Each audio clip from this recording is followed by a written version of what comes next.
Kiev. We're also happy to welcome on the line from Kiev James Bezan. He's the Parliamentary Secretary to Defence Minister Rob Nicholson and part of Canada's election observer mission in Ukraine. Mr. Bezan, thank you for making contact with us. We know the line was a bit tricky. Tell me what your role is there. Well, I'm leading the parliamentary delegation from Canada in the OSCE mission to observe elections here in Ukraine, and just in the process of actually deploying to Kharkiv with 5 parliamentary teams from the OSCE, and I'll be coordinating in the Kharkiv Oblast all the parliamentarians representing 6 different countries. We heard from our reporter, Baron in Kiev, talking about the mood there. Slight trepidation, but also excitement. What are you sensing on the ground?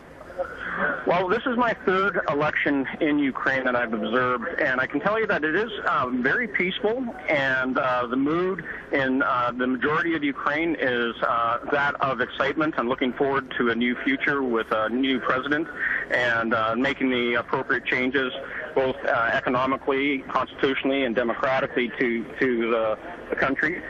So it is something that all of us are participating in, and I can tell you that the strong support that Canada, through Prime Minister Harper and Minister Baird, has expressed to the people of Ukraine has been very well received by the people of Ukraine. So this is something that we can, again, demonstrate our solidarity and support, and also ensure that we have a free and fair election for a new president. Absolutely, and that sounds good on paper, Mr. Bezan. And with all due respect, the eastern part of the country, though, seems to be in a bit of conflict and crisis. Even Vladimir Putin saying that Ukraine was in a civil war and blaming NATO and the West for inspiring some of that. Now, today he says he will respect the results of this election, but is there optimism that that indeed will happen?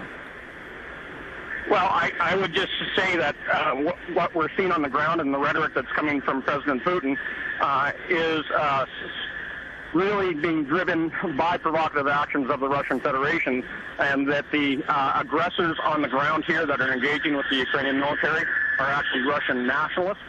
They're special trained forces, and they are organizing, some militia to take on their fight. But it's really isolated to about a dozen cities. And I'm going to be in eastern Ukraine, in Kharkiv, right near the Russian border, where things are peaceful. So what we are witnessing is just a real aggressive behavior of a handful of Russian activists who aren't, in large part, even from Ukraine. Mr. Bezan, appreciate you taking the time to talk to us. Good luck this weekend. We'll check back in with you later. Thank you very much. All right, James Bezan there to monitor this weekend's elections in Ukraine.